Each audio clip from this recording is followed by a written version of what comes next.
adik-adik mahasiswa,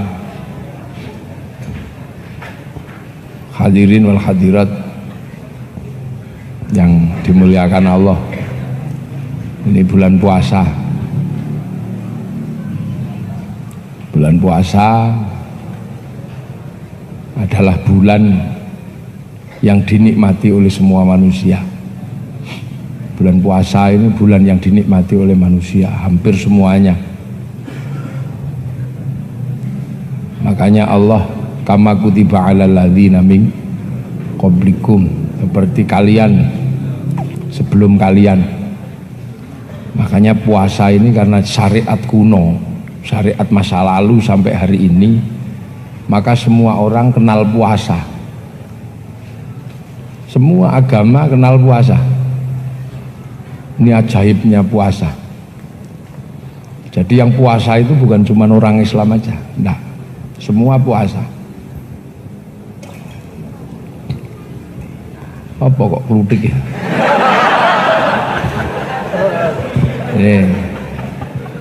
Saya harus sangat hati-hati ini. Saya harus benar-benar hati-hati memilih kalimat dan kata-kata. Karena yang saya hadapi ini intelektual milenial.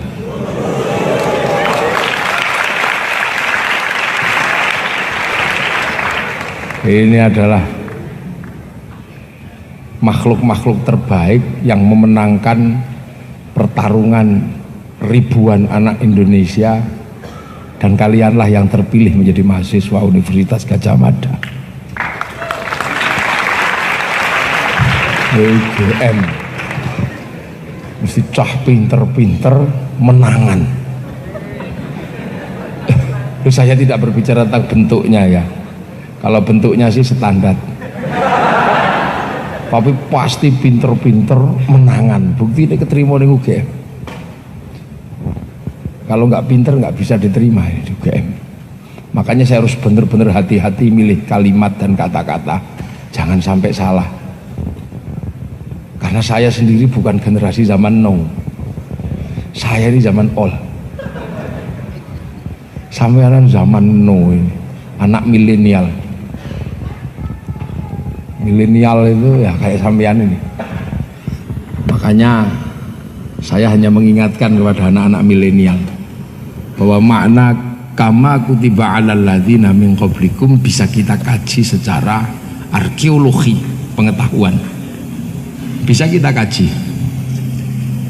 Ternyata kama kutiba 'alal ladzina min qablikum menghasilkan bahwa siam atau puasa ini memang dikenal hampir seluruh manusia. Sholat itu yang kenal cuma Islam. Zakat, haji, Islam. Tapi kalau puasa ini semuanya kenal dan ajaib. Sebut aja agama yang sudah punah, Zoroaster, yang nabinya dikenal dengan nama Zarathustra, yang ajarannya dikenal dengan nihilisme, atau orang Jawa menyebutnya suwung. Punya dua Tuhan, ada Tuhan gelap namanya Ahura Mazda, ada Tuhan terang namanya Ahriman. Dan Tuhan ini suka berkelahi. Kalau Tuhan gelap kalah ya gerhana bulan, kalau Tuhan terang yang kalah gerhana matahari. Nah itu namanya orang Zoroaster, yang dalam tradisi Islam dikenal dengan nama Majusi. Itu Zoroaster. Itu kalau gerhana matahari puasa dia 3 bulan. Khawatir pengaruh gelapnya matahari menjadi gelapnya batin anak manusia, maka puasa. Rembulan juga sama, sekitar 3 bulan kalau puasa.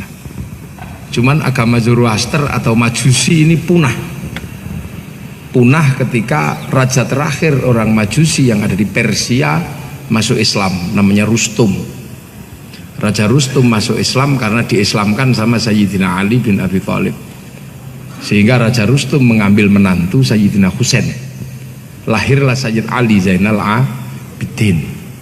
Setelah masuk Islam dia meninggalkan Majusi. Cuman orang Majusi itu bagus, punya Tuhan namanya api, ditaruh di tempat tinggi namanya Manaro.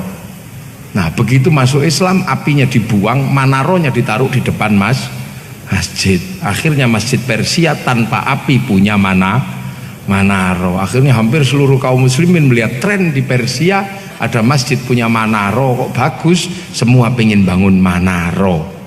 Hasilnya di masjid-masjid kaum muslimin ada manaro, sampai tanah Jawa namanya menoro. Sumbangan Majusi terhadap keindahan masjid melalui manaro atau menoro. Itu maka jangan cerewet sampean, bahwa Islam itu sumbangan dari kelompok lain banyak. Manaro. Orang Hindu puasa, namanya upawasa. Pawasa itu nggak makan, nggak minum, nggak menyentuh perempuan, karena dia mempersiapkan muksa. Muksa adalah kematian terbaik dalam tradisi Hindu, karena kalau nggak bisa muksa mesti di ngaben. Bahkan kasta kesatria pun nggak bisa muksa, harus ngaben, dibakar dengan biaya yang sangat mahal. Kalau nggak bisa di ngaben ya tunggu sampai punya uang. Itu biasanya kasta wisya sama kasta sudra.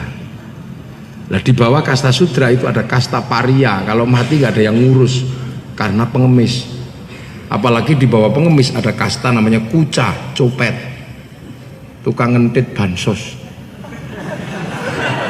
tukang ngentit proposal, itu kuca. Itu kuca namanya. Itu kalau mati gak ada yang ngubur, geletak kayak aja. Di bawahnya ada meleka, ini maling, tapi kalau ketahuan lari. Nah di bawah meleka ada candala, maling, tapi kalau ketahuan berani namanya begal. Nah itu sudah nggak ada yang ngubur, itu ya sudah inilah. Dulu orang itu punya tradisi upawasa, nggak makan, nggak minum, nggak menyentuh perempuan. Setelah mengalami 3 macam tradisi dharma. Dharma pertama Upanishad, menghilangkan jati diri. Dharma kedua menghilangkan berwatak seperti bumi, semakin diinjak-injak semakin subur, namanya kabumian. Nah kalau sudah upawasa ini sudah mulai nggak makan, nggak minum, nggak menyentuh perempuan. Makanya ketika Islam datang bawa syahrus siam, kok nggak makan, nggak tidur, nggak minum, dan nggak menyentuh perempuan, kok seperti upawasa. Maka orang Indonesia menyebutnya bulan puasa. Itu dari kalimat upawasa. Ini anak milenial harus dikasih tahu yang begini-begini, sebab biasanya anak zaman no itu nggak tahu yang begini-begini. Itu puasa. Orang Buddha puasa. Kalau pengen mencapai kesempurnaan 8 jalan menuju nirwana, puasa. Dan puasanya nggak main-main.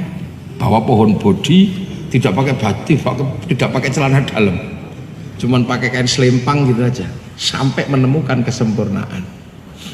Nah, itu puasa. Orang Nasrani puasa. Kalau hari Jumat, persiapan Jumat Agung sebelum Paskah, puasa. Orang Hindu, orang Yahudi puasa. Jadi hampir semua agama ini mengenal puasa. Makanya kenapa? Karena ini adalah syariat kuno. Maka Allah menyebut kama kutiba alal ladzina min qablikum. Dan puasa ini menempati ranking tertinggi. Dalam sejarah kehebatan anak manusia ini rankingnya tertinggi, apalagi di Jawa. Makanya puasa ini kalau paling di Jawa ini yang paling aneh itu di Jawa. Variasinya banyak. Ada puasa makan umbi-umbian tok, namanya ngerowot. Ada puasa makan nasi putih tok, mutih. Ada puasa makan nggak ketemu matahari, nggak ketemu sinar, pati geni. Ada puasa gandul di uwit, namanya ngalong. Ya ada banyak. Ada puasa ngeluyur jalan terus itu ngedan. Jadi puasa ini macam-macam. Dan puasa ini menempati keindahan tersendiri dalam kehidupan manusia.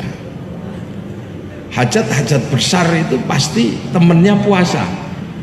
Rasulullah 15 tahun naik turun ke Hira sambil puasa jadi nabi. Syekh Abdul Qadir Al-Jilani 25 tahun puasa jadi wali. Sunan Kalijaga puasa 3 tahun jadi wali.